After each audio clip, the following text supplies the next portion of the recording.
বন্ধু, আপনি এই ভিডিওতে ক্লিক করেছেন, তার মানে আপনি ফেসবুকে লাইভ করতে গিয়ে রোটেট করতে গিয়ে সমস্যায় পড়েছেন। এই জন্য আপনি এই ভিডিওতে ক্লিক করেছেন। তো অনেক সময় আমাদের মোবাইলে থাকা রোটেট অপশন চালু করা সত্ত্বেও আমাদের অন্যান্য অপশনগুলো রোটেট হয়, কিন্তু আমরা যখন ফেসবুক লাইভে গিয়ে রোটেট করব সেই সমস্যায় পড়ে যাই যে আমাদের ফেসবুক লাইভটা রোটেট হয় না। তো এই সমস্যার সমাধান নিয়ে আজকে আমার এই ভিডিওটি। ফার্স্ট অফ অল আমরা ফেসবুক এই অ্যাপটাতে গিয়ে আমরা লাইভ দিয়ে দেখার চেষ্টা করব যে লাইভটি আমাদের রোটেট হয় কি না। তো আমি ফেসবুক অফিসিয়াল অ্যাপে প্রবেশ করলাম। তারপর বন্ধুরা, আমরা যেভাবে সাধারণত লাইভ দেই সেই টেকনিকে আমি ইউজ করব। এখানে চাপ দিলাম, দেওয়ার পর আমি গো লাইভে গেলাম।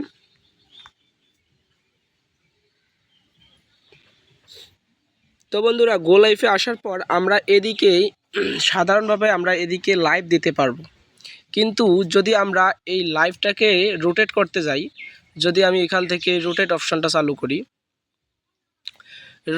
রোটেট অপশন চালু করার পরেও যদি আমরা এদিকে মোবাইলটাকে রোটেট করে নেই, তাহলে দেখতে পাবেন যে এরকম সমস্যা দেখায়।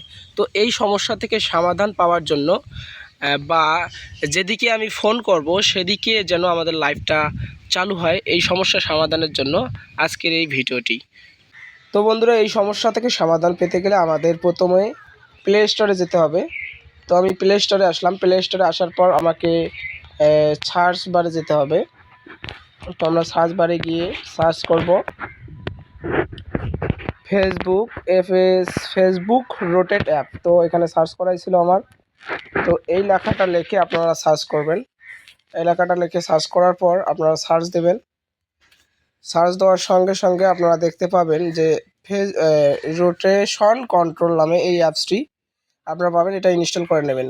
বন্ধুরা, এখানে অনেকগুলো অ্যাপস আছে, কিন্তু আমি সবগুলো অ্যাপস ট্রাই করে দেখেছি, এই অ্যাপসের মতো কোনো অ্যাপসের সুবিধা আমি পাইনি। তাই আমি সাজেস্ট করব যে আপনারা এই অ্যাপটি ইনস্টল করে নেবেন। তো এই অ্যাপটি ইনস্টল করা আমার আছে, তো আপনারা ইনস্টল করে নেবেন। তো এবার আমি মোবাইল স্ক্রিনে চলে যাই।